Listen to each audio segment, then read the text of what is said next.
Don't play citizen with me. People like you don't just live in places like this." Grant Halverson's smile was polished and cruel as he stepped onto Serena Cole's porch, his vest brushing her shoulder like it had a deed to the house. "Papers. Now." His hand hovered at his belt. Not for safety, for show. An agent laughed behind him. "Whole streets filming. She'll fold." Serena didn't flinch. Her hands stayed open by instinct, posture locked the way it gets when chaos is measured, not feared. Halverson lowered his voice, savoring it. "Anonymous tip says you're illegal, and today I believe it." He had no idea who he was humiliating, or how badly this moment would cost him. Before continuing, comment where in the world you are watching from, and make sure to subscribe, because tomorrow's story is one you can't miss. The morning sun cast long shadows across Serena's front lawn as the ICE agents tightened their formation. Her package lay forgotten on the doorstep, a mundane reminder of the normal morning that had just shattered. She kept her hands visible, years of tactical training kicking in automatically. "Ma'am, we need to see your documentation now." Halverson's voice carried artificial authority, pitched to carry across the quiet street. Neighbors' curtains twitched. Car doors slammed as people delayed leaving for work, watching the scene unfold. Across the street, Eli Navarro's hands trembled slightly as he held his phone steady, recording everything. The morning light caught the lens, making it briefly glint. One of the agents noticed, shooting him a threatening glare. "I'd like to see your warrant," Serena stated calmly, her voice measured and clear. She remained perfectly still on her front steps, noting each agent's position, their gear, their body language. Everything about this felt wrong. Their aggressive stance, the lack of paperwork, the theatrical blocking of the street. Halverson's smile turned ugly. "You don't get to make demands here. Show us proof of legal status, or we'll have to assume the worst." He emphasized worst with obvious relish. "I'm a legal resident in my own home," Serena replied. "You need probable cause and a warrant for this kind of operation." "Listen to her, trying to lecture us about the law," one of the other agents sneered. "They always think they know better." Halverson took another step closer, invading her personal space. His badge read ERO Supervisor, but he'd angled it to make the number unreadable. "Anonymous tip gives us all the cause we need." "Unless you've got something to hide?" Serena noted how the other agents had spread out, using standard containment positioning. They were creating a show of force for the growing audience of neighbors, while also cutting off potential escape routes. Professional, practiced, predatory. "Hey!" Eli's young voice carried across the street. "She hasn't done anything wrong. You can't just shut that camera off, kid," an agent barked, starting to move toward him. "This is a federal operation." "Stay where you are, please," Serena called out to Eli, her tone calm but commanding. "You have every right to film." She turned back to Halverson. "And you know that's true." Halverson's face darkened. He gestured to his men, who moved in closer. "Always trying to make things difficult. Always got to be the troublemaker." His voice dropped lower, meant for her ears only. "But that's what your kind does, isn't it? Push back, 'cause problems act entitled." More neighbors had emerged onto their porches now. Mrs. Rodriguez from next door stood with her arms crossed, her face a mask of concern. Mr. Wilson from across the way was on his phone, likely calling someone for help. But help wouldn't come in time. Serena could read the situation clearly. "I'm going to reach for my phone," she stated clearly, movements slow and deliberate. "I'll call my lawyer." "No phones," Halverson snapped, nodding to the agent nearest her. The man immediately moved to grab her arm, his grip unnecessarily tight. "Take your hands off me," Serena warned, her voice still steady, but carrying an edge of steel now. "You have no legal right." "Stop resisting!" Halverson shouted, loud enough for the whole street to hear. The performance was beginning in earnest now. Another agent grabbed her other arm, both men using far more force than necessary against someone who hadn't shown any aggression. "She's not resisting!" Eli yelled, his phone still recording. "You're hurting her!" Serena felt the cold metal of handcuffs against her wrist. She kept her breathing controlled, analyzing her options. The agents were escalating intentionally, trying to provoke a reaction they could use to justify whatever came next.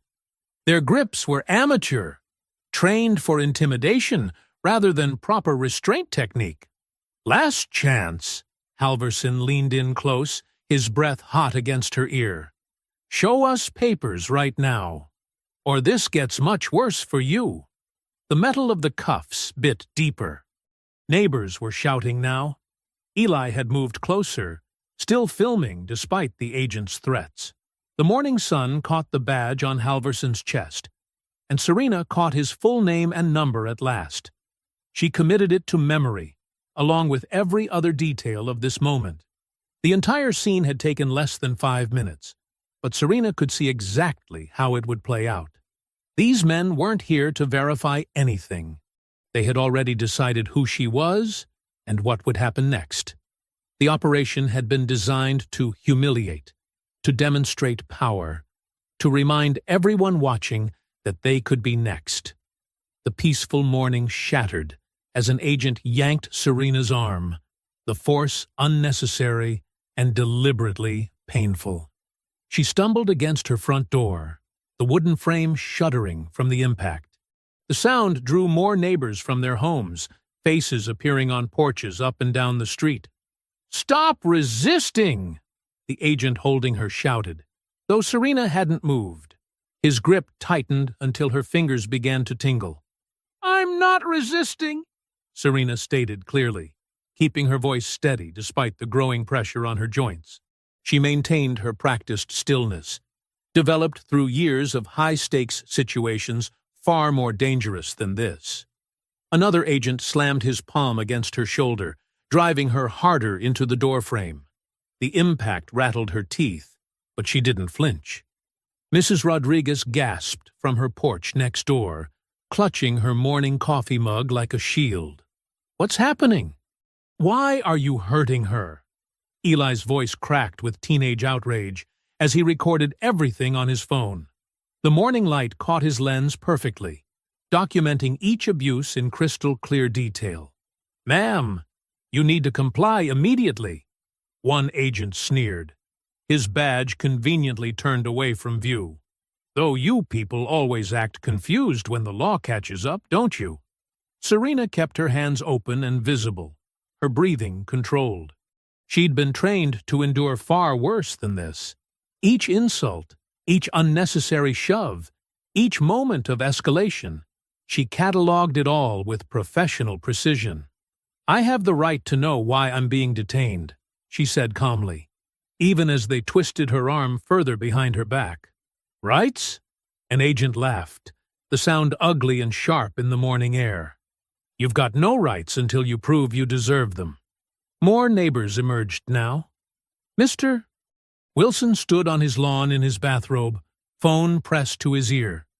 The Martinez family watched from their driveway, their children's faces pressed against their car windows. The street had become an unwilling audience to this display of power. "Hey, back off with that camera, kid!" An agent suddenly broke formation, charging toward Eli with aggressive intent. The teenager held his ground, hands shaking but phone still steady. "I'm allowed to film. This is wrong, and everyone needs to see." The agent's hand shot out, knocking the phone from Eli's grip. It clattered onto the sidewalk. Before Eli could react, the agent's boot came down hard on the device, grinding metal and glass into the concrete. "Oops," the agent smirked, twisting his heel. "Shouldn't interfere with federal operations. That's illegal." Eli's voice cracked with fury and fear. "You can't do that." "File a complaint," the agent mocked, turning back toward Serena. Through it all, Serena remained still, absorbing each escalation with practiced control. Her military training screamed at her to act, but she waited, documented. evaluated. Until one agent, frustrated by her composure, deliberately wrenched her arm past its natural range. The crack of overstressed joints cut through the morning air. Something shifted in Serena's eyes, a microscopic change that only someone trained to notice would catch. In one fluid motion, she pivoted on her back foot, using the agent's own momentum against him. Her movements were precise, economical, nothing wasted. The agent holding her arm found himself suddenly off balance, his grip broken by leverage points he didn't even know existed. He hit the concrete with a heavy thud that knocked the wind from his lungs. Another agent lunged forward, but met only air as Serena sidestepped, letting his own charge carry him stumbling past her. The entire sequence took less than 2 seconds. Silence fell over the street. Neighbors stood frozen, coffee mugs and phones forgotten in their hands. The remaining agents stared, hands hovering uncertainly over weapons, confronted with something their training hadn't prepared them for: competence. Serena stood perfectly centered on her front steps, hands still open, breathing steady. No wasted movement, no dramatic stance, just the absolute stillness of someone who knew exactly what they were capable of. The morning sun caught the sweat on her brow, the only sign of exertion. Halvorsen's face had drained of color as he stared at her, his earlier smugness evaporating like morning dew. The agent on the ground wheezed, trying to regain his breath. The one who had stumbled regained his balance, but didn't move closer. Uncertainty clear in his posture. The confrontation was over, not through chaos or luck, but through pure skill that couldn't be mistaken for anything else. The neighborhood held its collective breath, watching as their understanding of the woman who lived at number 247 underwent a seismic shift. For a moment, even the birds seemed to have gone quiet, as if nature itself was waiting to see what would happen next. The gentle morning breeze carried the scent of fresh-cut grass and the faint echo of distant traffic, a surreal backdrop to the scene frozen on Serena's front steps. The morning air crackled with tension as everyone processed what they'd just witnessed. Serena remained centered on her front steps, her stance relaxed but ready. The agent she'd thrown was slowly getting to his feet, his face flushed with embarrassment. His colleague who had stumbled kept his distance, newfound respect evident in his cautious posture. Halvorsen's complexion shifted from pale to scarlet. His hands trembled as he yanked his radio from his belt, nearly dropping it. "Code 3! Code 3!" He bellowed into the device, voice cracking. "I need immediate backup at this location." Sweat beaded on his forehead, despite the mild morning temperature. His eyes darted between Serena and his scattered team, searching for any remnant of his previous control. Finding none, his volume increased to compensate.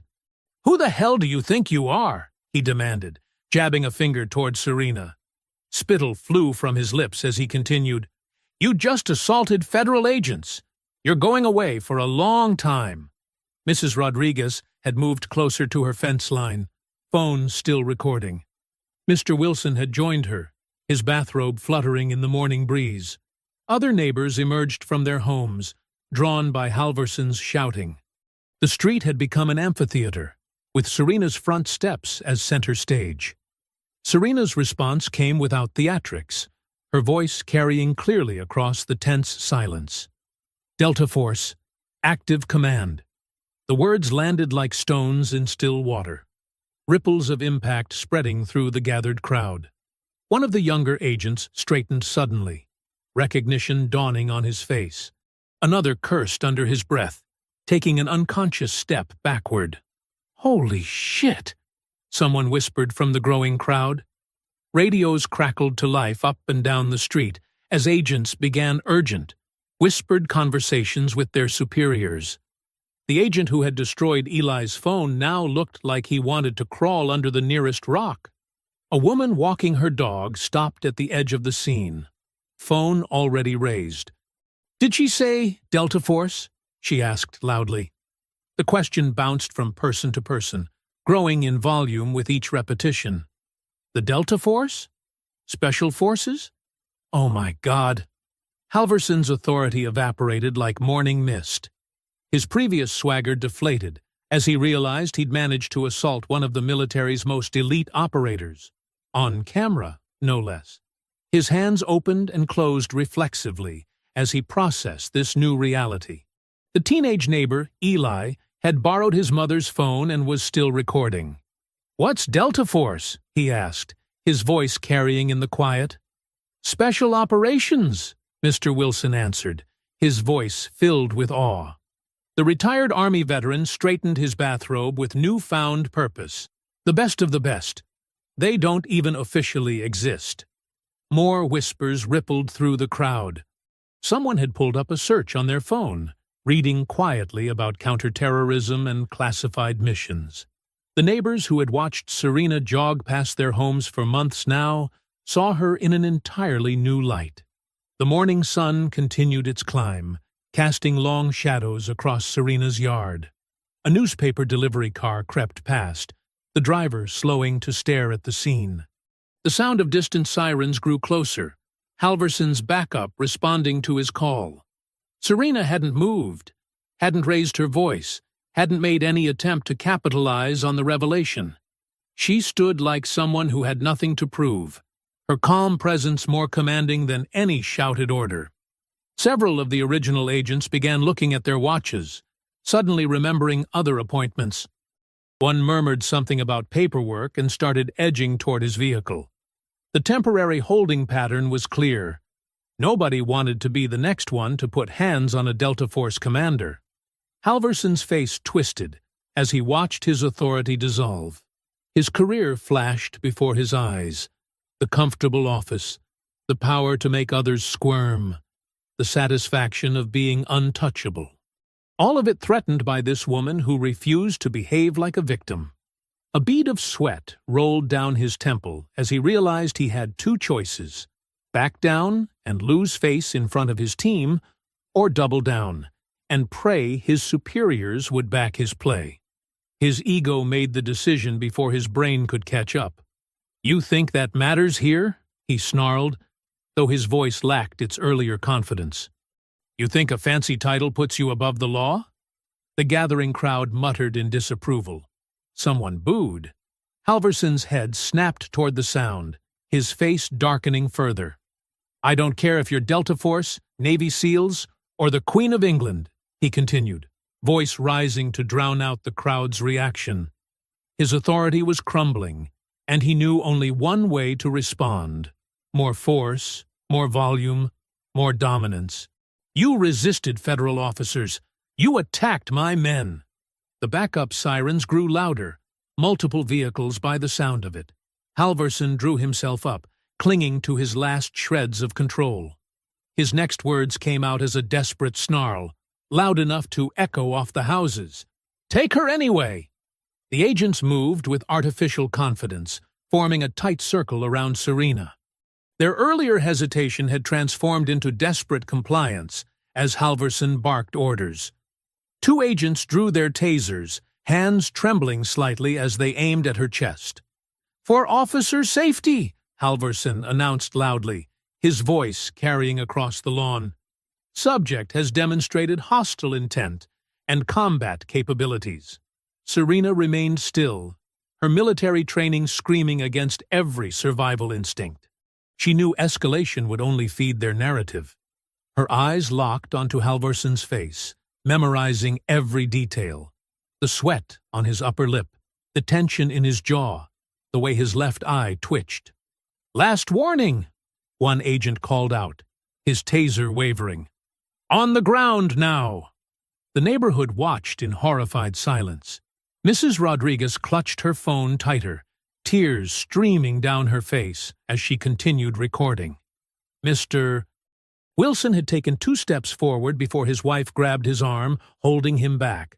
The taser barbs struck Serena's chest like angry hornets. Her muscles locked as electricity coursed through her body. She fought to stay upright, but physics won. Her knees buckled and she hit the grass hard. The impact knocked the air from her lungs. "Stop it!" Eli shouted from across the street. "You can't do this!" Halverson spun toward the teenager's voice. "Shut your mouth, kid, unless you want to join her." Two agents grabbed Serena's arms, dragging her across her own lawn. Her combat boots left twin trails in the morning dew. The grass was cool against her cheek, the sensory detail oddly sharp despite the aftermath of the taser. Her wrists were wrenched behind her back, cuffs ratcheting too tight. The metal bit into her skin. "Phone check, now!" Halverson ordered his team. "Confiscate everything recording. Interference with federal agents is a felony." Agents spread out, snatching phones from shaking hands. Mrs. Rodriguez tried to back away, but an agent cornered her against the fence. "Hand it over, ma'am. Don't make this worse." Eli's broken phone lay scattered across the concrete, its screen a spiderweb of cracks. The memory card had popped loose in the impact, and an agent's boot came down on it deliberately. "Oops," he smirked, grinding the plastic into fragments. Mr. Wilson found his voice. "This is wrong. She's a soldier, for God's sake." "She's a subject resisting lawful authority," Halverson shot back. "Anyone else want to question federal jurisdiction? We've got room for more." The neighbors fell silent, but their faces showed everything. Disgust, fear, helpless rage. A child started crying somewhere, quickly hushed by a parent. Serena's heart hammered against her ribs as they half-carried, half-dragged her toward the waiting van. The taser's effects were fading, replaced by a deep muscle ache. But her mind remained crystal clear, cataloging every detail with military precision. She recognized the model of van, standard issue for ICE field operations. She counted agents, noted positions, memorized faces. Most importantly, she understood exactly what Halverson had just done. This wasn't a mistake anymore. This was knowing and willful detention of a federal warfighter without cause. They lifted her roughly into the van's cargo area. No seats, just bare metal floor. Standard procedure for short transport to processing. Her shoulder slammed against the interior wall as they shoved her inside. "Enjoy the ride," Halverson sneered. "Maybe you'll learn some respect for real authority." Serena said nothing. Her silence seemed to unnerve him more than any response could have. He avoided her direct gaze as he stepped back. The van's rear doors swung shut with a heavy clang, cutting off her view of the neighborhood. Through the metal wall, she heard Halverson shouting final threats at the witnesses. The engine rumbled to life. Sirens wailed in the distance, local police responding far too late to matter. The van lurched forward, tires crunching over her scattered mail. Serena braced herself against the movement, using her legs to stay somewhat stable. The metal floor was cold through her running clothes. The cuffs bit deeper with every bump and turn. Morning traffic sounds filtered through the van's walls.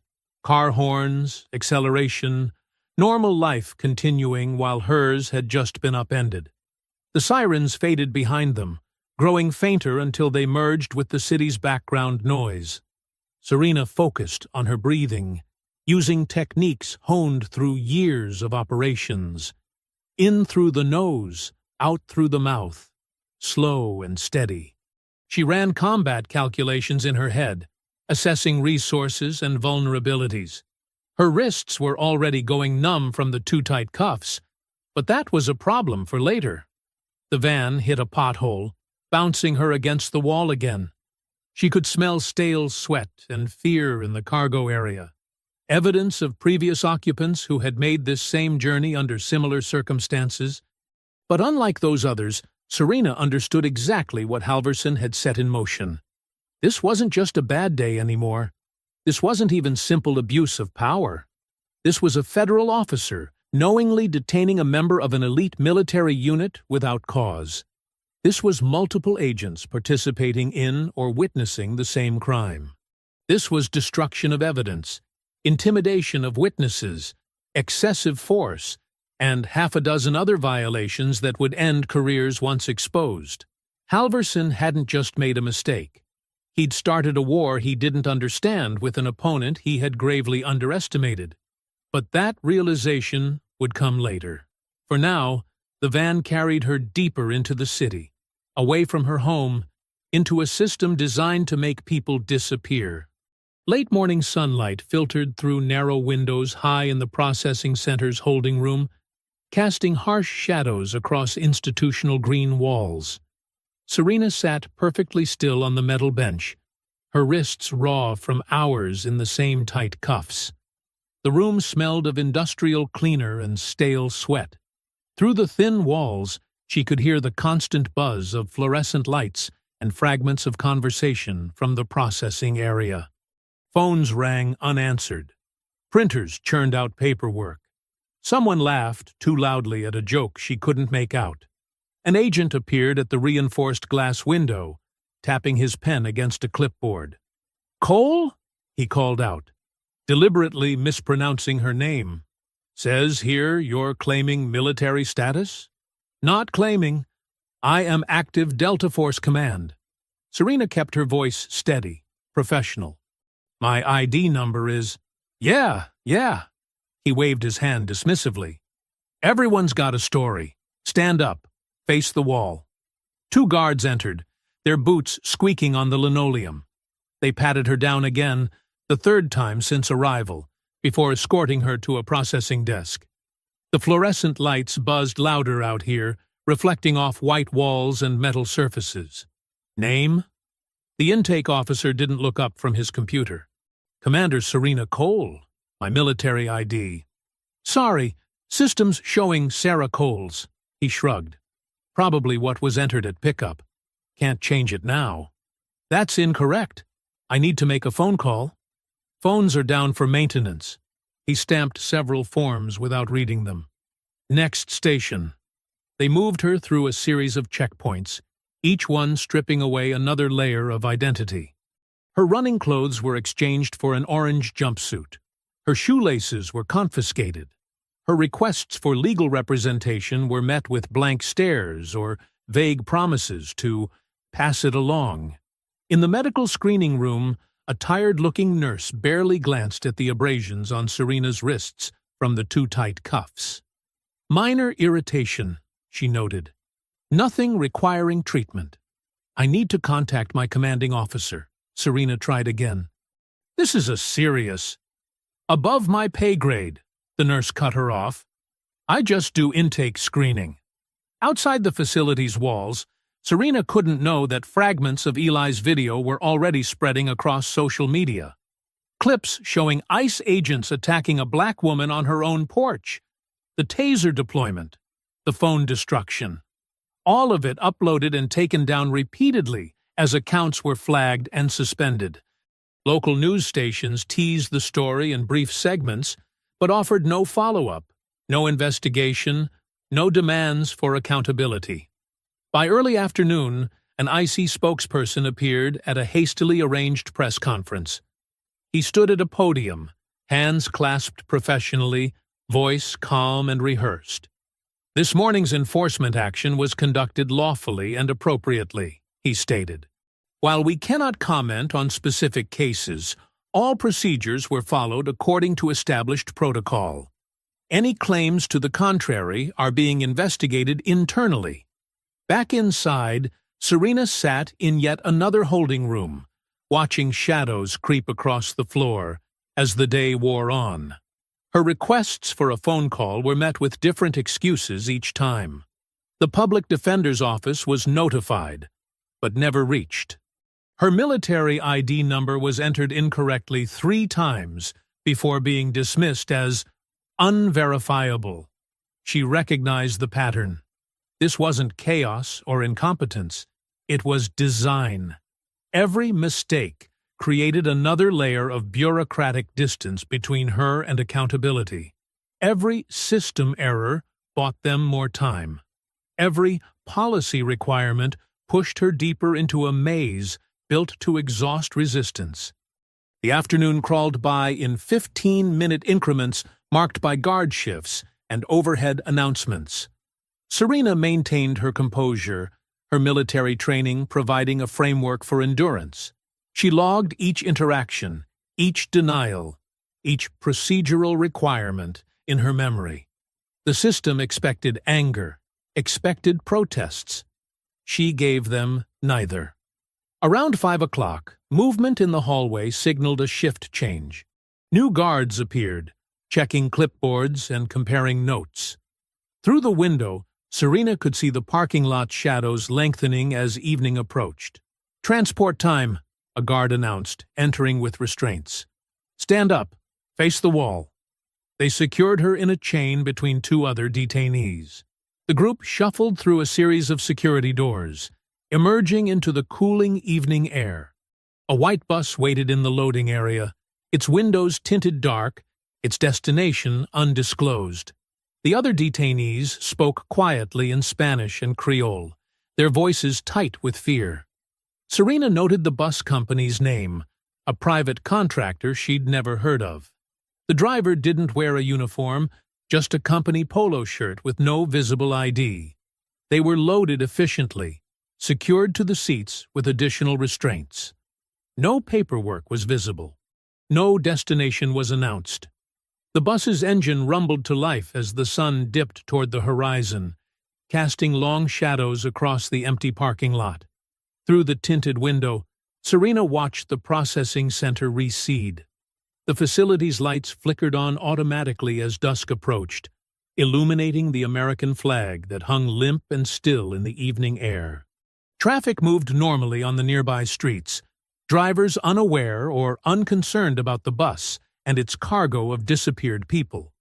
The bus turned onto the main road, merging with commuter traffic heading home for the day.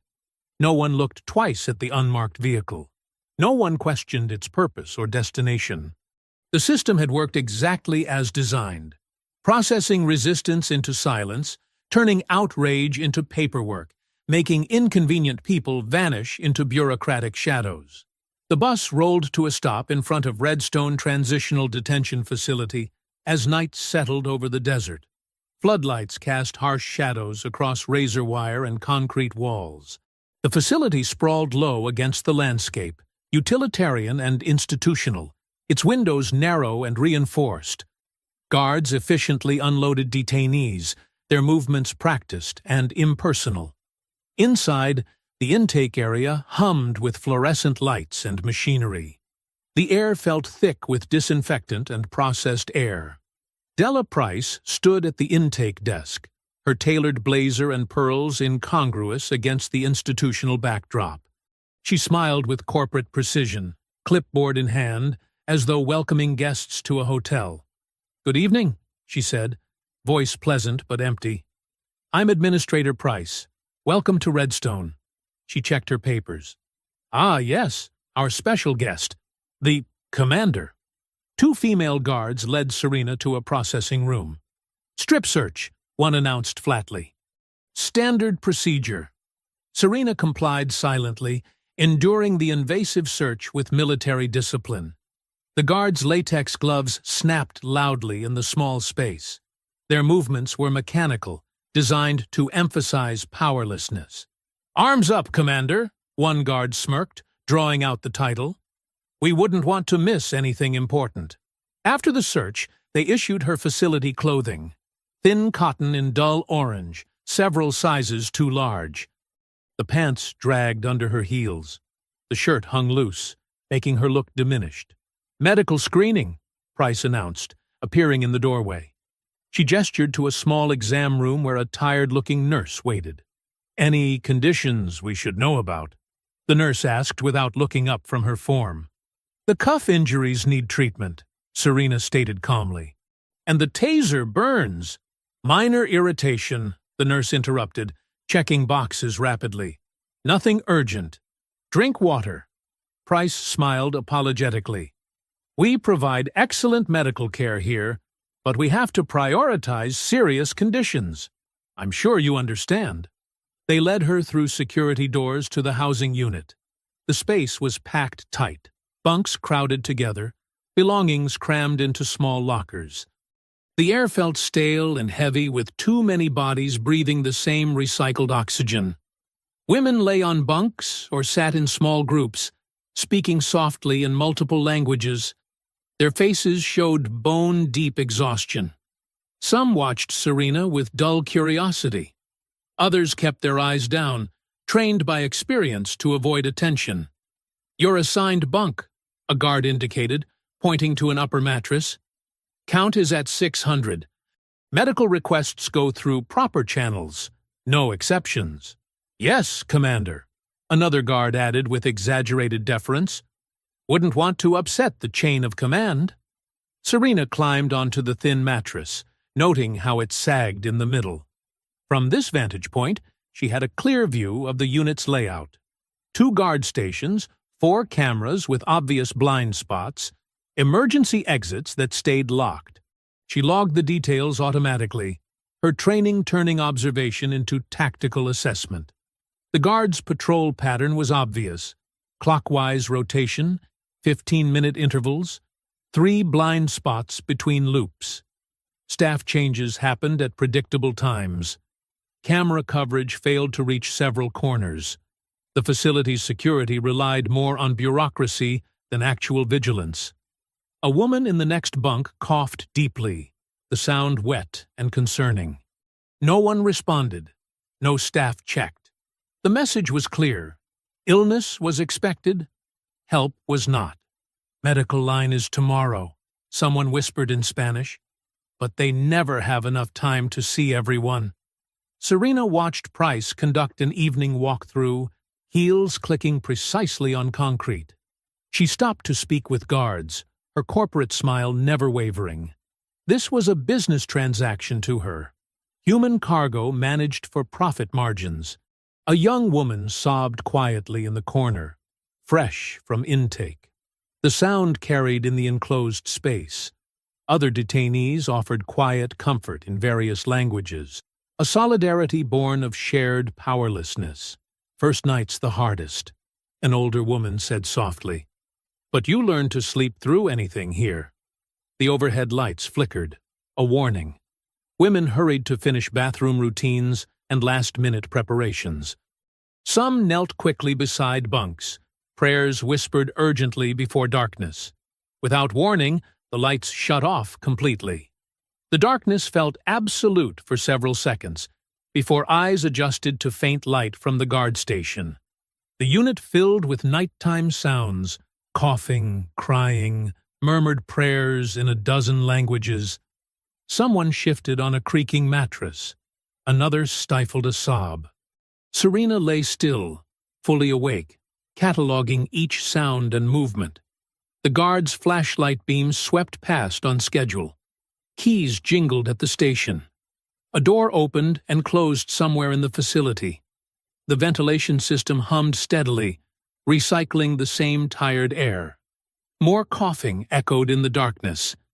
Deep, concerning sounds that should have prompted medical attention. Whispered conversations carried across the unit, detainees sharing fragments of hope and fear in muted tones. "My children," someone whispered in the dark. 3 weeks now. No word. "The lawyer promised," another voice responded. "But no one comes." "Pray with me, sister," a third voice offered quietly. The night settled into a rhythm of suppressed sounds, the language of contained humanity. Bodies shifted on thin mattresses.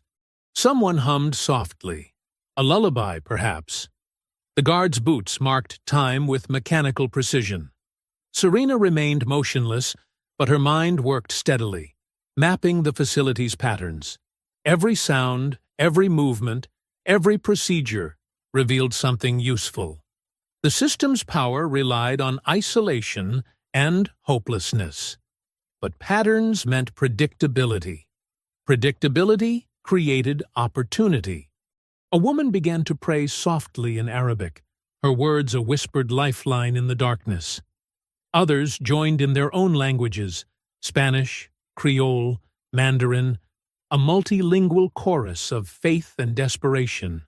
The sound wove through the shadows, bridging the spaces between bunks, between lives interrupted and futures uncertain. The guard's flashlight beam cut through the darkness again, right on schedule. Keys jingled. The ventilation hummed. In the corner, someone still sobbed quietly, the sound muffled by a thin blanket. The fluorescent lights snapped on at 5:45 a.m., harsh and sudden. Guards moved through the unit, banging batons against metal bed frames. "Line up! Count time!" A guard's voice echoed off concrete walls. "Everyone on your feet!" Women scrambled from bunks, pulling on orange uniforms, rushing to form lines. Some had clearly slept in their clothes, prepared for this daily ritual. The air filled with shuffling feet and whispered prayers. Serena took her place, noting how the woman next to her trembled slightly. Maria Santiago, she'd learned last night. 3 weeks detained, diabetes requiring regular insulin. The medical staff kept losing her paperwork. Eyes forward. "No talking!" Guard Jenkins paced the line, his badge gleaming under fluorescent lights. Administrator Price stood at the unit entrance, tablet in hand, watching with corporate detachment. 5 minutes into count, it happened. A woman 3 spaces down swayed visibly. Her hand clutched her chest, face gray with pain. Sweat beaded on her forehead despite the morning chill. "I can't. My chest," she gasped in heavily accented English. "Please, help." "Stay in line," Jenkins barked. "No disruptions during count." The woman's knees buckled. 2 detainees moved to catch her, but Jenkins stepped forward threateningly. "Back in line. Now!" "She needs medical attention," Serena stated firmly, her command voice cutting through the tension. "This could be cardiac." "Another backseat doctor," Jenkins sneered. "It's just anxiety. They all panic sometimes." The woman slumped to the floor, breathing in sharp, painful gasps. Her eyes rolled back, showing whites. Someone started praying rapidly in Spanish. Price finally looked up from her tablet. "If you're truly unwell, we'll add you to medical call-out," she said smoothly. "But disrupting count means disciplinary action. Your choice." The woman tried to respond but could only wheeze. Her fingers clawed at her chest. "Medical emergency," Serena announced loudly, making sure other guards could hear. "Time is 06:03. Patient presenting with chest pain and respiratory distress." Jenkins stepped closer, baton tapping meaningfully against his leg. "One more word, and you're in segregation, Commander." The woman on the floor made a terrible choking sound. Still, no one moved to help. "Back to count positions," Price ordered crisply. "We'll handle this after proper procedures are complete." The count dragged on for 20 more minutes. The woman lay gasping on the cold floor, ignored by staff. Other detainees watched helplessly, fear and anger mixing in their eyes. Finally, 2 medical techs arrived with a wheelchair. They lifted the semi-conscious woman without gentleness or urgency. Her head lolled as they wheeled her out. "Medical call-out starts at 0900, Price announced to the unit. "Submit requests through proper channels."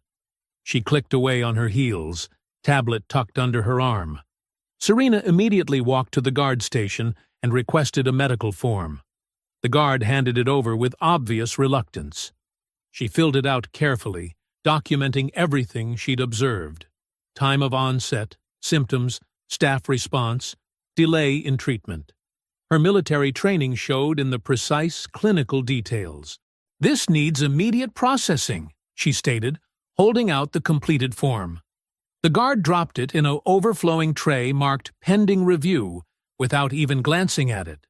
"Medical will get to it when they get to it." Throughout the morning, women whispered about the incident. The woman's name was Lucia Mendez. She'd been complaining of chest pain for days. Medical kept telling her to drink water and rest. By afternoon, rumors spread that Lucia had been taken to an outside hospital. No official announcement was made. Her bunk was stripped and reassigned within hours. Serena watched the process unfold with cold clarity. How quickly a person could vanish here. How easily suffering could be buried in paperwork and procedure. She began constructing a mental record, knowing paper could be destroyed, but memory could preserve truth.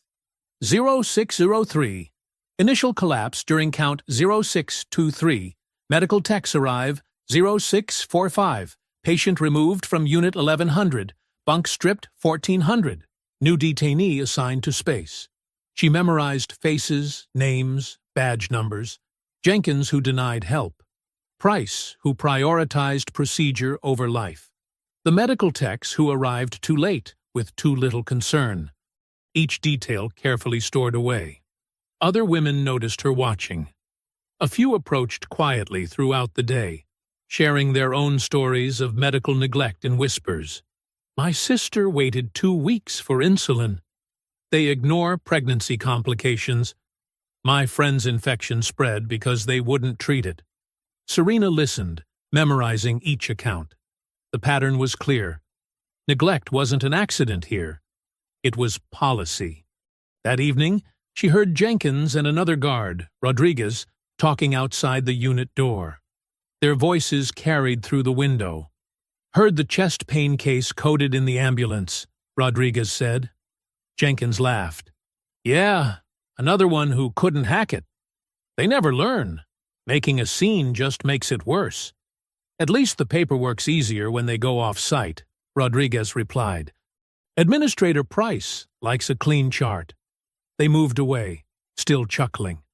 In the unit, women bowed their heads. Some cried quietly.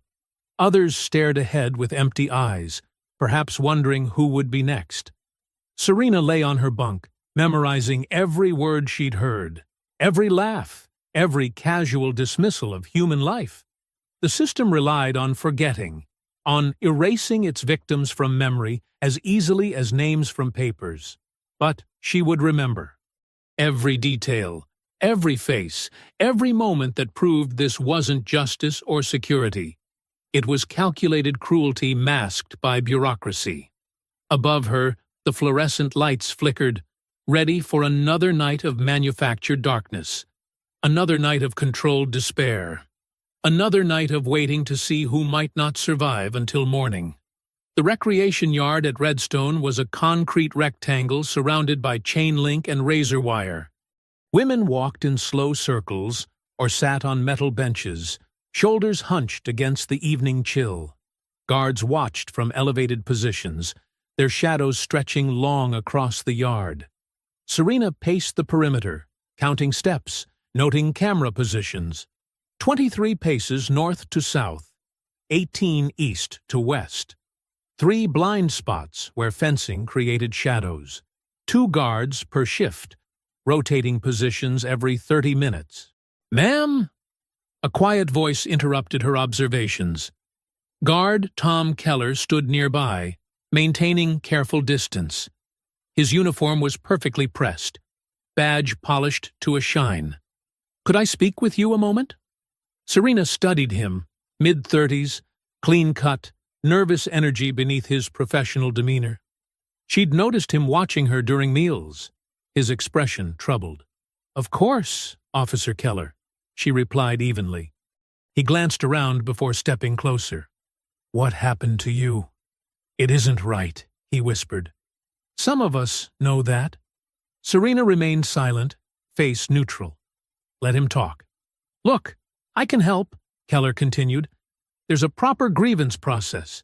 If you file the right paperwork, through the right channels, he slipped a form from his pocket, folding it small. I'll make sure it gets where it needs to go. Serena accepted the paper without expression, though warning bells rang in her mind. His eagerness felt rehearsed, his sympathy too convenient. That's very kind, she said carefully. Just be detailed, Keller added. Names, dates, everything that happened. I'll handle it personally. Serena nodded once, tucking the form away. She'd seen this before in combat zones. The friendly local official who offered help while feeding intelligence to the enemy. The seemingly sympathetic guard who set up prisoners for attempted escape. "Recreation time's ending!" another guard shouted. "Line up for return to units."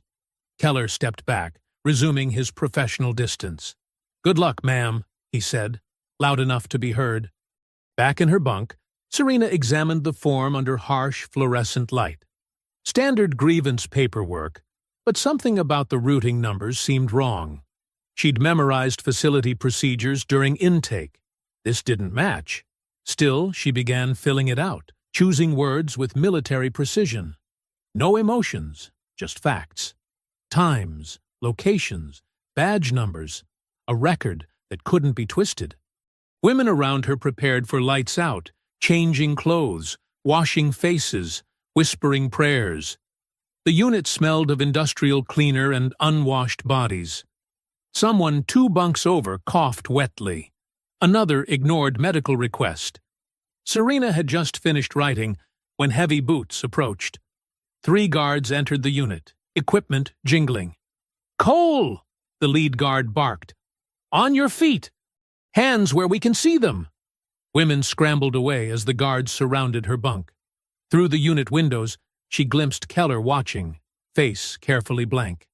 "Turn around! Hands behind your back!" Cold steel closed around her wrists. The guards marched her out, past frightened faces and whispered prayers. They brought her to an administrative office where Price waited, looking annoyed at the late hour. On her desk lay Serena's grievance form, already altered with angry scratches and threatening language that wasn't her writing. "Threatening staff is a serious offense," Price said smoothly. "Guard Keller reported you made aggressive statements during recreation. This form confirms a pattern of hostility." Serena saw Keller through the office window, still watching, still blank-faced. A man who'd learned to survive by helping power hurt people. "The form's been altered," Serena stated flatly. "Are you accusing my staff of misconduct?" Price's smile was sharp. "That's another violation. You've left us no choice but to place you in administrative segregation. For everyone's safety, of course." The guards grabbed her arms, steering her down stark hallways. Their boots echoed off concrete. Fluorescent lights buzzed overhead like angry insects. They stopped at a heavy metal door marked Isolation Unit 3. Inside was a bare cell. Narrow bunk, steel toilet, nothing else. The space felt hungry, designed to devour hope and time. "Strip search," a guard ordered. Serena endured the humiliation with military discipline, focusing on memorizing details. Guard badges, camera positions, the sound of keys. Every piece of information was ammunition. They took her uniform, leaving only a thin smock. The concrete floor bit cold through paper slippers. "You should have just kept quiet," one guard muttered as they prepared to leave. "Played along like everyone else." Serena stood at parade rest, spine straight, eyes forward. She'd survived worse cells in worse places. They wanted to break her spirit by proving no one could be trusted. Instead, they'd just confirmed what she needed to know. The whole system was compromised, from Keller's false sympathy to Price's corporate cruelty. The door slammed shut with a metallic boom. Darkness swallowed the cell, broken only by harsh fluorescent light bleeding under the door. The silence pressed in, thick as armor. In the distance, she heard Keller's voice as he passed. "It's better this way." "She'll learn." But Serena stood unmoving in the center of her cell, already turning isolation into advantage. They thought they were burying her. They didn't understand. Sometimes the best position for gathering intelligence was from inside the machine. The fluorescent light hummed, painting shadows that tried to swallow her whole. But Serena remained standing, still as stone, mind already mapping her next moves. They'd given her exactly what she needed, a clear view of how corruption worked in this place, from false allies to manufactured charges. The isolation cell's fluorescent lights had long since blurred into a constant, buzzing presence. Serena sat on the thin mattress, back straight against the concrete wall, maintaining her internal clock despite the unchanging light. 2 days, 14 hours, 27 minutes since they'd locked her away. The sound of boots in the corridor made her shift slightly, muscles ready. Multiple sets, moving with purpose. Keys jingled. Then the viewing slot in her door scraped open. "Stand up, Cole. Face the wall, hands behind your back." Serena complied with measured movements. The door opened, and 3 guards entered. Through the doorway, she glimpsed Administrator Price in her pressed suit, accompanied by an unfamiliar man in military dress blues. "Commander Cole," the military officer said, his voice carrying authority. "I'm Major Richardson, Judge Advocate General's office. We've confirmed your status and current assignment. This detention was unauthorized." Price's corporate smile had developed a slight strain. "There appears to have been a miscommunication regarding Commander Cole's documentation. We're fully cooperating to resolve—" "Save it," Richardson cut her off. "Judge Martinez has ordered her immediate transfer out of ICE custody. I have the paperwork here." Serena remained facing the wall, but her senses tracked every movement, every micro-expression reflected in the polished steel toilet. Price's perfectly manicured nails drumming against her tablet. The guards shifting uneasily. "Of course," Price said smoothly. "We'll begin transfer procedures right away." Outside the facility, engines rumbled as vehicles arrived. Through the narrow window, Serena caught fragments of noise, chanting, car horns, the distinct sound of protest. "Quite a crowd out there," Richardson commented. "Local news has been covering this story all morning. Veterans groups, church leaders, community organizations, they're all demanding answers." A guard approached with shackles. Serena let them chain her wrists and ankles, noting how they avoided meeting her eyes. The restraints were excessive for transfer, but she recognized the intent. One final show of control. They escorted her through the facility's sterile corridors. Other detainees pressed against cell windows, watching silently. In the medical wing, the nurse who'd ignored countless requests suddenly found paperwork to study. Guard Keller was nowhere to be seen. The intake area smelled of disinfectant and fear. Serena's personal belongings, the clothes she'd worn on her porch that morning, her house keys, her military ID, were returned in a plastic bag. They didn't let her change. "The transfer vehicle is ready," Price announced, still maintaining her professional veneer. "We've arranged secure transport to—" "I'll handle the arrangements," Richardson interrupted. "Commander Cole is no longer in ICE custody." Through the administrative windows, Serena could see the crowd more clearly now. Dozens of people lined the facility fence. Signs demanded justice. American flags waved. A group of veterans in uniform stood at attention, facing the building. News vans crowded the parking lot. Cameras pointed at the entrance. Reporters shouted questions at facility staff who hurried past, heads down. The story had broken wide open. A black SUV with government plates waited at the Sally Port, flanked by 2 police cruisers. As they approached the vehicle, Serena catalogued details: diplomatic plates, Federal Protective Service markings, proper security protocols. Everything appeared legitimate. "The judge was very clear," Richardson explained, as a guard unlocked her shackles. "You're to be transferred to military custody immediately. We have MPs waiting at Fort Carson to process you back into proper status." Relief flickered through Serena's chest. Small, dangerous, quickly suppressed. She'd seen too many moments of apparent victory turn hollow. The crowd's chanting grew louder as the Sally Port gate opened. Signs became readable. "Free Commander Cole. Stop ICE abuse. Veterans deserve better." Price stepped forward one last time, hand extended professionally. "Commander, we regret any inconvenience." Serena looked straight through her, denying her the closure of a polite fiction. After a moment, Price's hand dropped. The SUV's interior was cool and clean. Richardson sat beside her, while two armed federal agents took the front seats. As they pulled away, Serena caught a final glimpse of the facility. Stark walls, razor wire, and the crowd still growing outside its gates. They merged onto the highway, heading south. Serena watched mile markers pass, tracking their route. The driver maintained proper protocol, staying in formation with the police escorts. Everything seemed correct, yet something in her gut remained coiled tight.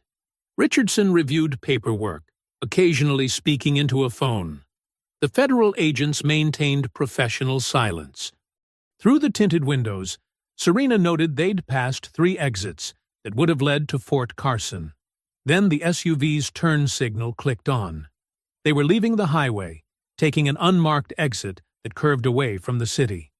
The police escorts continued straight ahead, their red and blue lights disappearing into traffic. Serena sat motionless, mind racing. The road ahead led nowhere listed in her transfer documents. The vehicle's interior suddenly felt smaller, more confined, but she kept her breathing steady, her posture relaxed.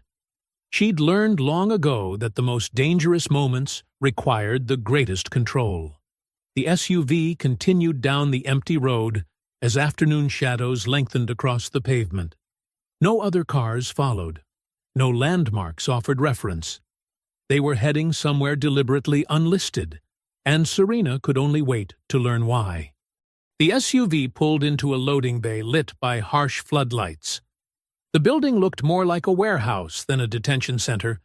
No signs, no markings, just concrete walls and security cameras. Serena noted the complete absence of other vehicles or personnel. This wasn't standard procedure. This was deliberate isolation. Richardson's professional demeanor had vanished. He now moved with the stiff urgency of someone following unwanted orders. The federal agents flanked Serena as they led her inside, their earlier formality replaced by cold efficiency. The intake area was smaller than Redstone's, just a single desk and a metal detector.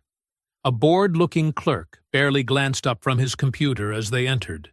The room smelled of bleach and old coffee. "Processing transfer," the clerk muttered, fingers tapping at his keyboard. "Name?" "Commander Serena Cole," Richardson stated. The clerk squinted at his screen. "Not seeing that. Got a Selena Cole, though. That must be it. Typos happen." His tone made it clear this was no accident. Serena watched her identity being erased with a few keystrokes. Her military rank, her proper name, her entire documented existence, all vanishing behind deliberate errors designed to make her unfindable. They took her fingerprints again, photographed her again, issued her new detention wear. Every step of processing was performed as if she were a new arrival with no prior record. The methodical erasure of her previous detention was happening right in front of her. "Phone call?" Serena asked, knowing the answer. The clerk didn't even look up. "System's down. Maybe tomorrow." A familiar voice came from the hallway, dripping with satisfaction. "Now, isn't this more appropriate?" Supervisor Halverson stepped into view, hands clasped behind his back. He'd changed into a fresh uniform, his badge gleaming under the fluorescent lights. The smirk on his face spoke of a man who believed he'd won. "Paperwork is a beautiful thing," he said, moving closer. "When done correctly, it can make anything disappear." He emphasized the last word, savoring it. "No more cameras here, no protesters, no interfering mayors or journalists. Just proper procedure." Serena met his gaze steadily, refusing to give him the satisfaction of a response. Her silence only seemed to encourage him. "You know what I love most about this job?" Halverson continued, circling her like a shark. "Teaching people where they really stand. All that military status you were so proud of doesn't mean anything now. Here, you're just another number in the system. A very carefully managed number.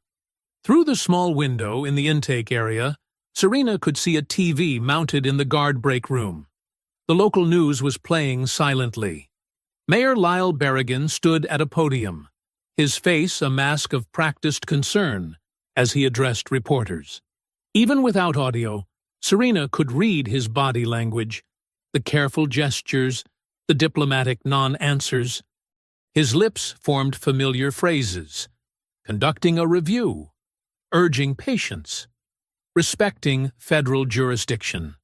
The perfect performance of a man determined not to help. The guards processed her belongings methodically, logging each item with exaggerated care. Her military ID was accidentally dropped, the corner cracking against the floor. Her dog tags were catalogued under miscellaneous metal items, every action designed to strip away her identity, her dignity, her existence in the outside world. They led her down a narrow corridor lined with empty cells.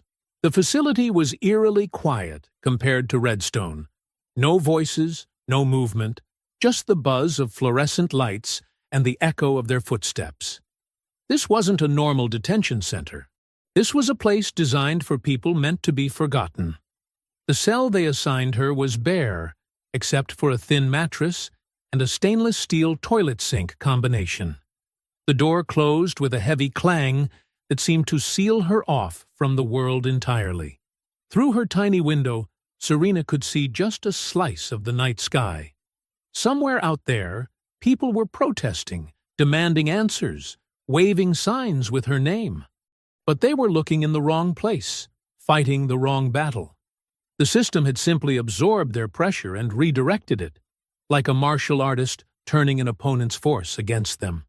Serena sat on the hard mattress, back straight, hands relaxed on her knees. She closed her eyes, but her mind remained sharp, alert. The time for enduring was over. Now was the time for strategy. She began mapping the facility in her mind, the guard rotations she'd observed, the camera positions, the security procedures. She noted which guards avoided eye contact, which ones showed hints of discomfort with their roles. She recalled every name mentioned, every snippet of conversation overheard. The system that held her wasn't just bars and walls, it was procedures, paperwork, and people. It operated on assumptions of powerlessness, on the expectation that its victims would be too broken or scared to fight back effectively. But they'd made a crucial mistake. They'd given her time to study their methods, to understand their weaknesses. Halverson and his allies were betting on her disappearing quietly, becoming another ghost in their machine. They thought isolation would break her spirit. Instead, it had given her clarity. Every aspect of her training, the tactical analysis, the psychological warfare, the strategic planning, could be turned against this system. In the darkness of her cell, Serena began to plan. Not an escape that would only validate their actions. No, she would dismantle their operation from within, using their own procedures and protocols against them. They thought they'd buried her. They were about to learn they'd only given her a foundation to build upon. The fluorescent lights flickered to life at 5 a.m., harsh and sudden. 2 guards appeared at Serena's cell door, their faces arranged in professional masks that didn't quite hide their anticipation. "Medical screening," the taller guard announced, his voice flat. "Stand and face the wall." Serena complied, noting how they positioned themselves, too close, too eager for an excuse. Their hands stayed near their batons as they cuffed her. The restraints clicked several notches tighter than necessary, but Serena kept her expression neutral. The hallways were empty at this hour. Their footsteps echoed off bare concrete walls as they led her through a maze of corridors. Serena mapped each turn, each security door, building her mental layout of the facility. This wasn't the way to medical. They were heading deeper into the administrative section where cameras were conspicuously absent. They stopped at a heavy door marked Storage B7. The shorter guard unlocked it, revealing a bare concrete room with a metal table bolted to the floor. No windows, no cameras, no witnesses. "Inside," the taller guard ordered, shoving Serena forward. The room smelled of cleaning chemicals and something metallic. Old bloodstains marked the floor, despite attempts to scrub them away. This wasn't their first medical screening. Supervisor Grant Halverson stepped in behind them, closing the door with deliberate slowness. He'd changed into casual clothes, no uniform, no badge, nothing official to document. He pulled latex gloves from his pocket, snapping them on with practiced ease. "Good morning, Commander," he said, making her rank sound like an insult. "I hope you're finding our accommodations educational."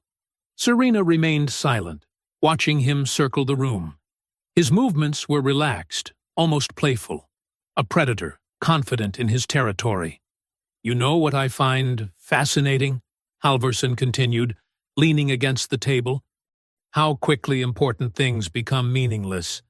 Take your military record, for instance." He pulled a folder from under his arm. Very impressive on paper. Combat deployments, commendations, classified operations, all just irrelevant paperwork now. He opened the folder, making a show of reading. All those missions defending America, and here you are, detained as a potential threat to national security. Ironic, isn't it? Serena kept her breathing steady, her stance balanced. She'd endured worse interrogations, but this was different. This wasn't about information. It was about breaking her spirit. "We have some paperwork of our own to handle," Halverson said, producing another document. "A simple incident report. Seems you became combative during routine processing. Attacked 2 officers. Very unfortunate." He held out a pen.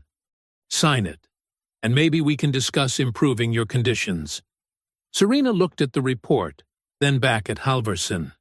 Her silence was answer enough. His face hardened. "I was afraid you'd be difficult about this." He nodded to the guards. "Make sure she understands the situation." The taller guard grabbed Serena's cuffed hands, yanking them up behind her back until her shoulders screamed. The other guard drove his knee into her thigh, targeting the nerve cluster. Pain shot through her leg, but Serena refused to cry out. "Still playing soldier?" Halverson mocked. "This isn't a battlefield. There's no honor here, no medals for endurance. You're just another detainee who doesn't know when to submit." They kept her there for hours. Pressure points, stress positions, calculated pain that left no obvious marks. Through it all, Serena remained silent, focusing on her breathing, memorizing every detail. Names muttered, techniques used, timing of shift changes outside. When they finally tired of their game, Halverson leaned in close. "This is just the beginning. Everyone breaks eventually. Even Delta Force commanders." They dragged her to the actual medical unit, where a middle-aged nurse waited. The woman's eyes widened slightly at Serena's condition, but she kept her face professionally blank until the guards stepped outside. As she gently examined Serena's bruises, the nurse whispered, "I saw them take you to B7. I know what they do there." Her hands trembled slightly as she applied antiseptic. "This isn't right. None of this is right." Serena studied the nurse's face, the fear in her eyes, but also determination. Here was someone with access, with knowledge, and most importantly, with a conscience she couldn't ignore. The guards returned too soon, impatient to return Serena to her cell.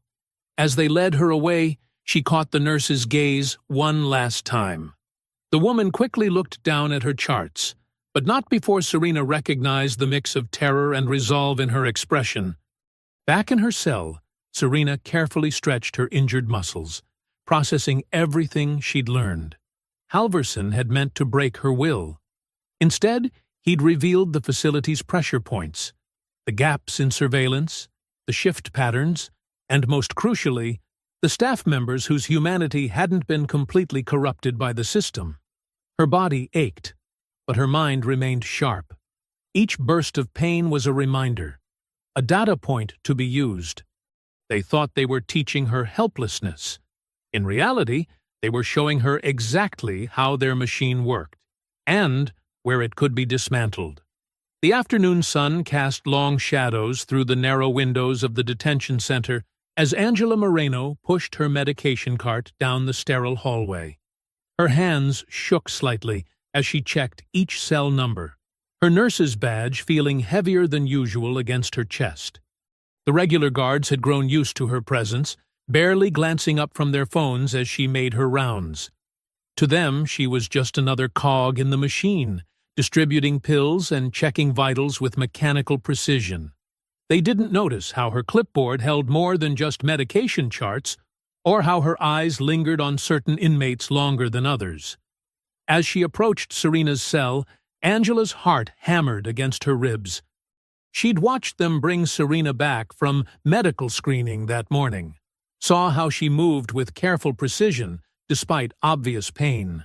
It wasn't the first time she'd witnessed such treatment, but something about Serena's quiet strength had finally crystallized Angela's growing horror into resolve.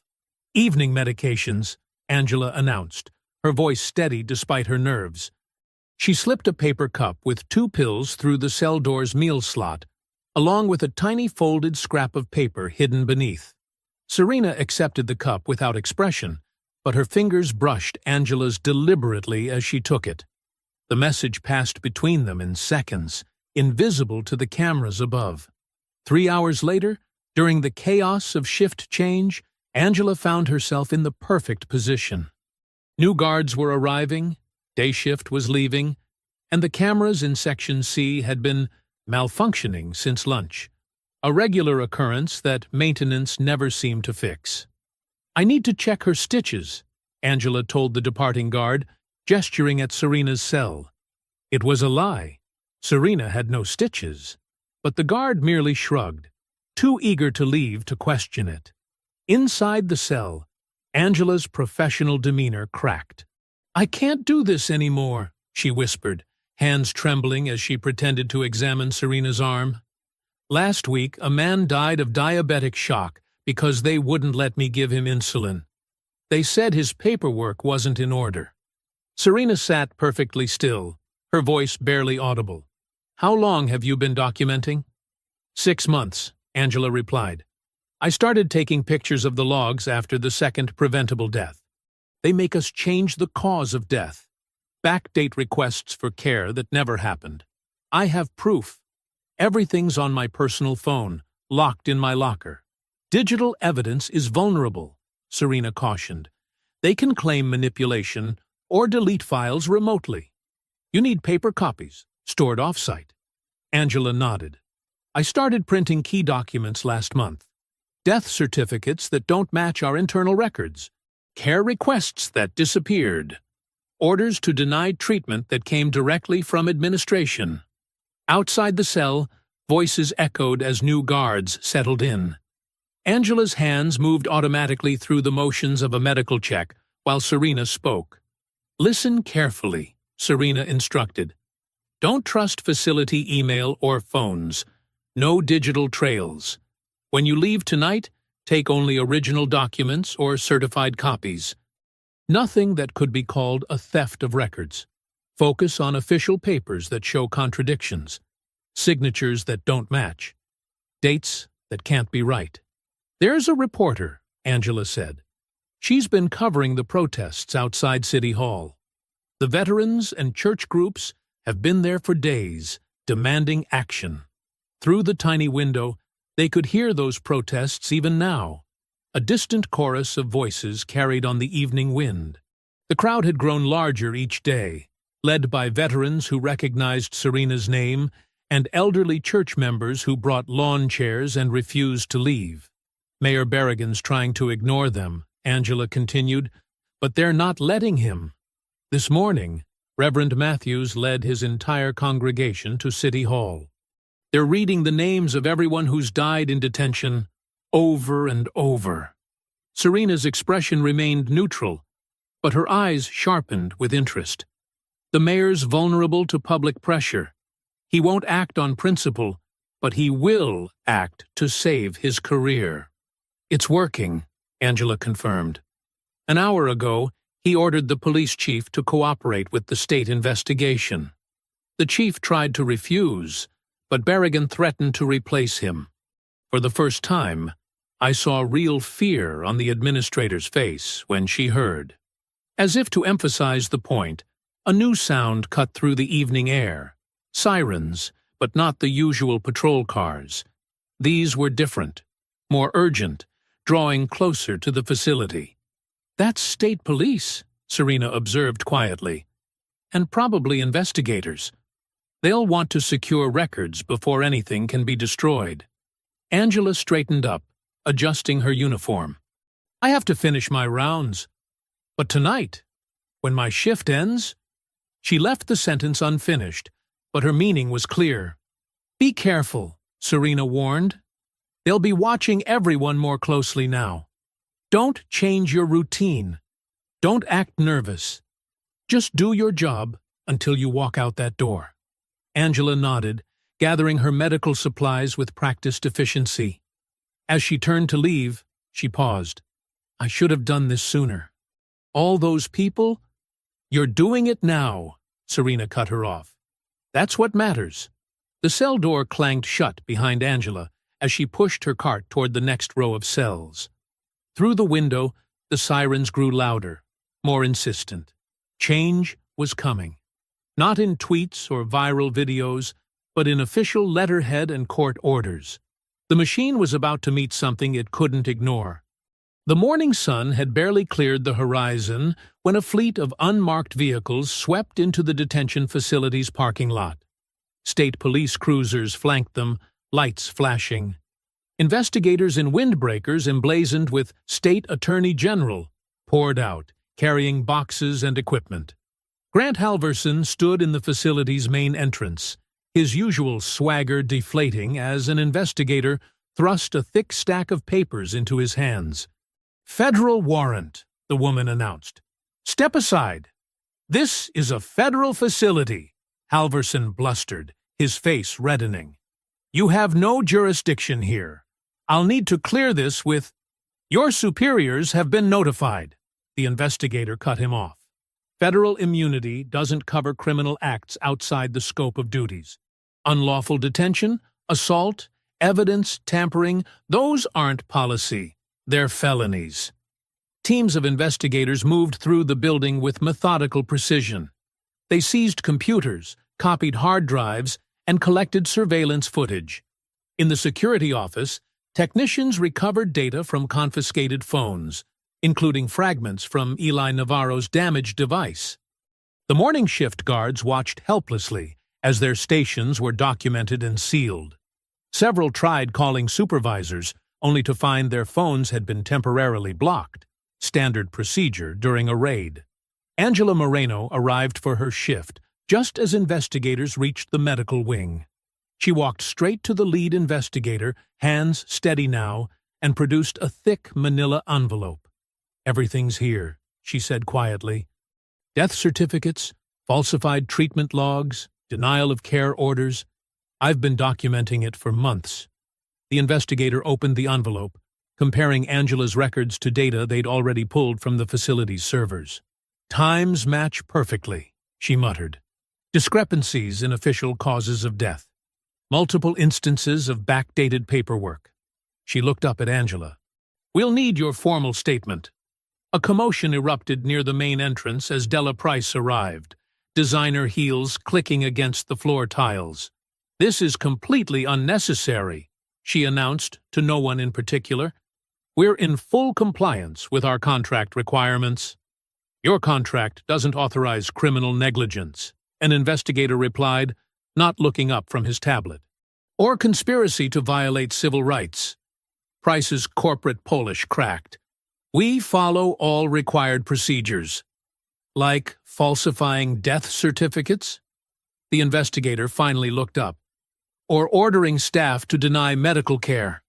Those procedures. In a conference room turned temporary interview space, investigators separated the guards for questioning. Most stuck to rehearsed answers about following protocol. But one young guard, faced with evidence of his involvement in Serena's illegal transfer, broke down. "Halverson said we had to make her disappear," he stammered. "Said she was causing trouble, making the agency look bad. We were supposed to lose her paperwork, route her through different facilities until people stopped asking questions." Down in the detention blocks, investigators photographed Serena's injuries and took her statement. She recounted everything with military precision: times, names, specific threats. When they asked about the morning medical screening, she described Halverson's taunts verbatim. Camera crews had gathered outside, alerted by police radio traffic. They filmed as Serena emerged from the facility, walking under her own power despite visible bruises. She didn't speak, didn't need to. The evidence spoke for her. Halvorsen tried retreating to his office, but investigators were already there, boxing up files. His computer had been disconnected, its hard drive removed for analysis. His phone was being dumped for deleted messages. "This is harassment," he snapped. "I was conducting legitimate enforcement actions against a confirmed U.S. military commander." An investigator looked up from a file. "After verification of her identity? That's not enforcement. That's retaliation." "You can't prove intent," Halverson said, but his voice wavered. The investigator smiled thinly. "Actually, we can.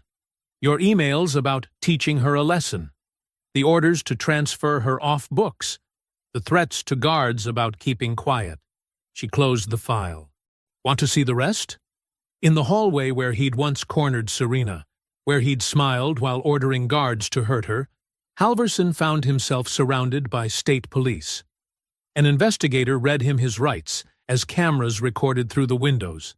"Grant Halverson, you're under arrest for civil rights violations, conspiracy, assault under color of authority."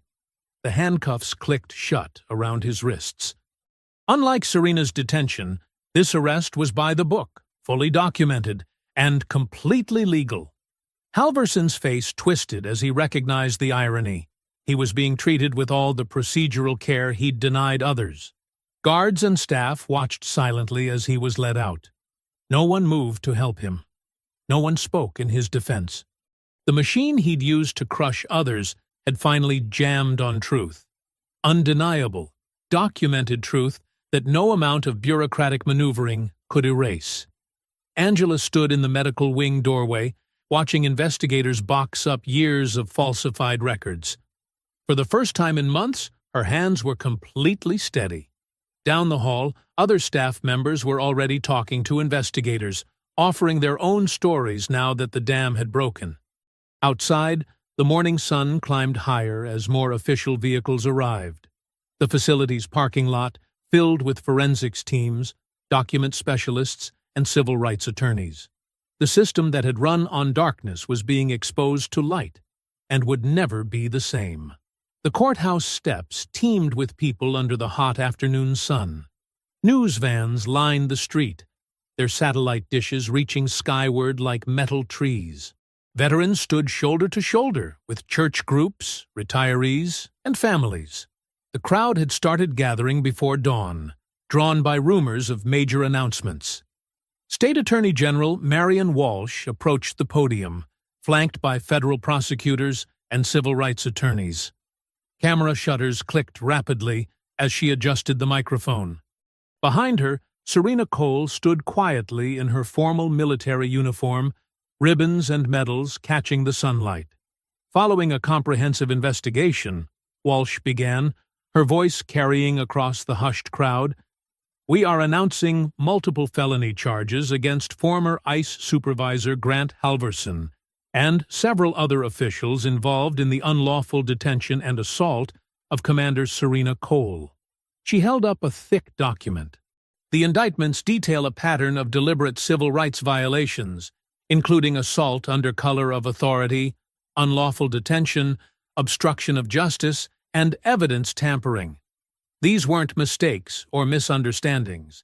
They were crimes committed by people who believed their badges placed them above the law. Reporters' hands shot up, but Walsh continued. Additionally, our investigation revealed systematic negligence and misconduct at the Redstone Detention Facility. Multiple deaths were covered up. Medical care was routinely denied. Records were falsified to hide violations. In the front row, Della Price sat rigid, her corporate composure cracking as Walsh announced, "The state has terminated its contract with Cornerstone Detention Services, effective immediately. The facility will be shut down, pending comprehensive federal and state reviews of all deaths and incidents during their management." Mayor Lyle Berrigan stepped to the podium next, looking uncomfortable but determined. "I also announce that Police Chief Marcus Davidson has been removed from his position, effective immediately. His refusal to investigate federal officers who committed crimes in our jurisdiction was a dereliction of duty. We've appointed Interim Chief Sandra Martinez, who has committed to enforcing the law equally, regardless of what kind of badge someone wears." The crowd murmured approval. Several veterans nodded grimly. A church elder whispered, "About time." Inside the courthouse, the main hearing room was packed.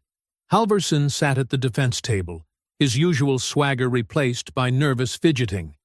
His attorney kept whispering urgently in his ear, but Halverson barely seemed to hear.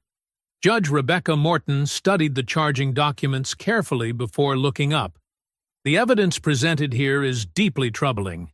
We have video footage, medical records, witness statements, and internal communications showing a coordinated effort to violate Commander Cole's rights, and then cover it up." She fixed Halverson with a stern gaze.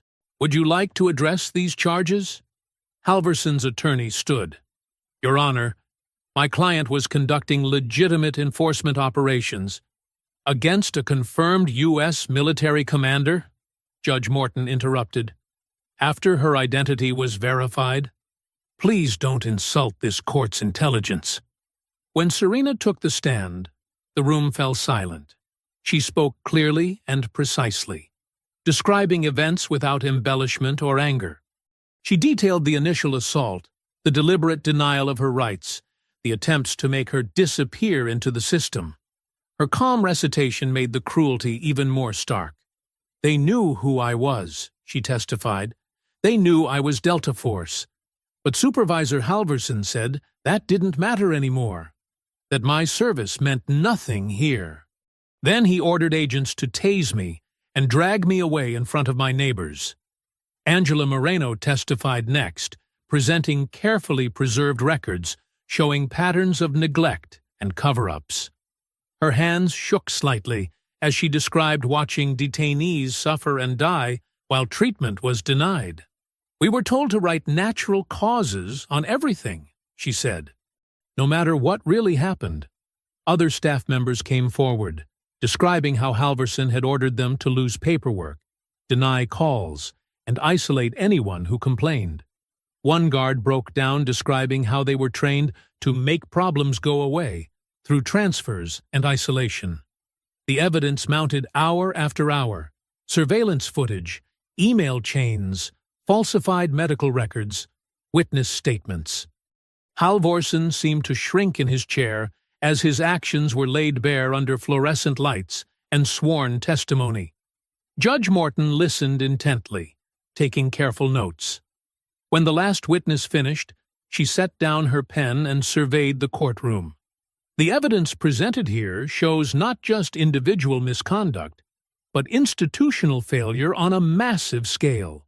We've seen how quickly enforcement can become abuse when oversight fails and accountability disappears." She turned to where Serena sat. "Commander Cole, please rise." Serena stood, ramrod straight, as Judge Morton continued. "This court orders your immediate and unconditional release, with full restoration of status and privileges. Furthermore, all records related to this unlawful detention are to be expunged." The gavel crack echoed through the hushed room like a gunshot. The judge wasn't finished. "Additionally, Given the overwhelming evidence of criminal conduct, this court orders Grant Halverson held without bail pending trial. The other charged officials will surrender their passports and remain under supervision. Halverson's face went ash-gray as bailiffs approached. His attorney started to object, but Judge Morton cut him off. Your client used detention as a weapon.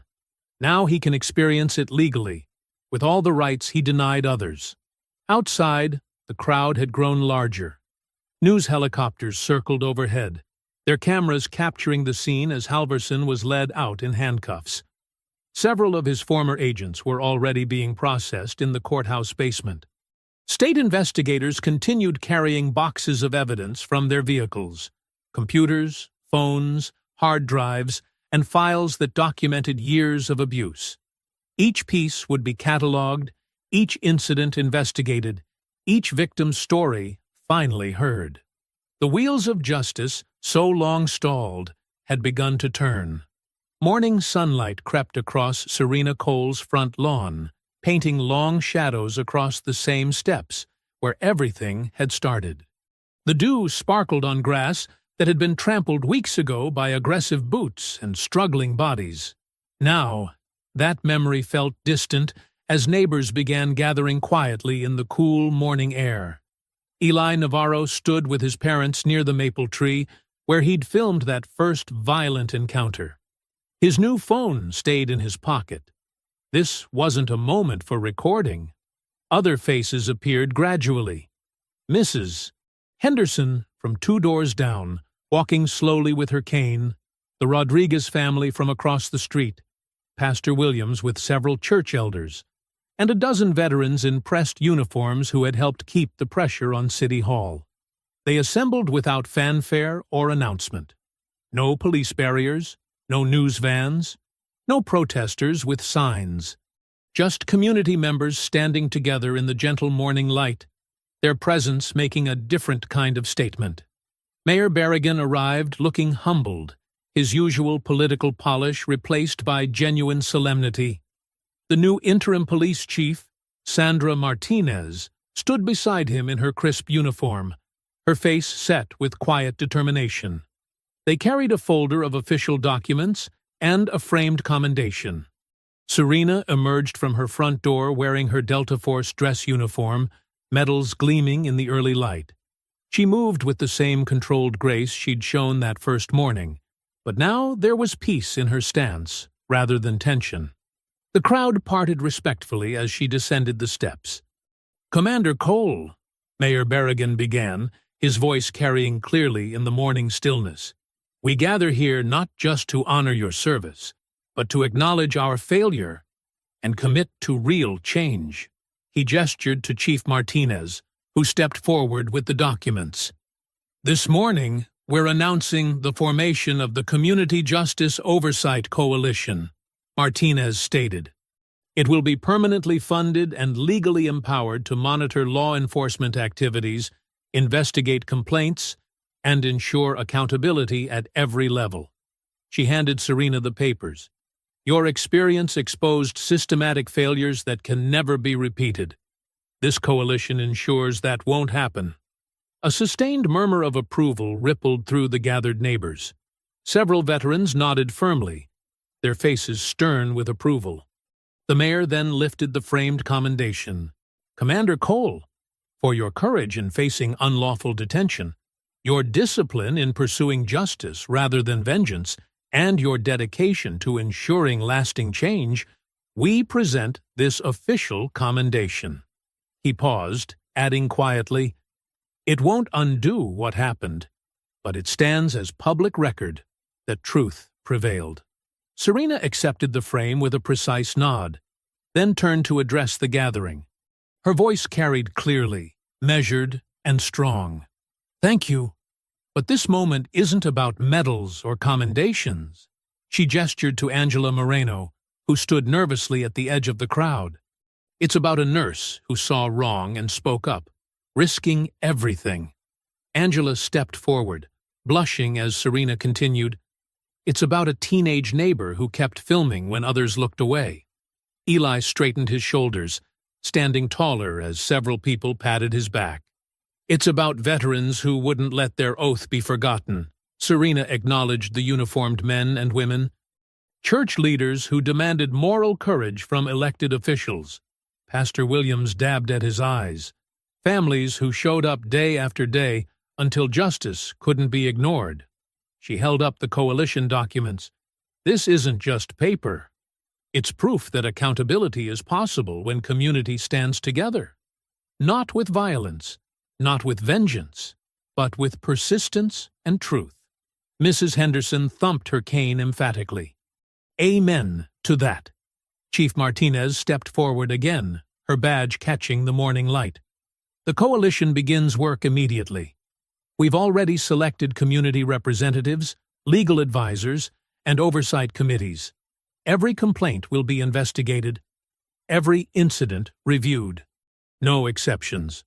The mayor added, "The city council has approved permanent funding and granted the coalition legal authority to access records, conduct investigations, and issue binding recommendations. This isn't a symbolic gesture. It has real power to create change." Serena surveyed the gathered faces. Neighbors who had witnessed her humiliation now stood witness to this restoration. The street felt different, as if the community had awakened to its own strength. These weren't just houses anymore. They were homes protected by shared vigilance. People began approaching Serena individually, offering quiet words of support or simply clasping her hand. Mrs. Henderson hugged her fiercely, whispering, "We've got your back now, honey." The Rodriguez children presented her with a hand-drawn card covered in wobbly stars. Eli's parents thanked her for acknowledging their son's courage. "You showed him that doing the right thing matters," Eli's father said, his voice rough with emotion. Angela Moreno approached last, still seeming unsure of her place. Serena gripped her hands firmly. "Without your evidence, none of this happens," she said quietly. "You chose truth over fear. That's real courage." The gathering dispersed gradually, neighbors returning to their homes with new purpose. The veterans offered crisp salutes, which Serena returned sharply. Pastor Williams promised to keep the coalition in his prayers. Chief Martinez confirmed their first meeting would be next week. Soon, only the morning remained, peaceful and bright. The maple leaves rustled gently where Eli had stood filming. A delivery truck drove past without slowing. Just another normal morning on a street that had found its voice. Serena climbed her front steps one more time, the commendation tucked under her arm. Coalition papers held carefully. The same door that had witnessed violation now opened to welcome her home. She stepped inside, closed it gently behind her, and for the first time since that dawn days ago, breathed in peace. If you enjoyed the story, leave a like to support my channel and subscribe so that you do not miss out on the next one. On the screen, I have picked 2 special stories just for you. Have a wonderful day.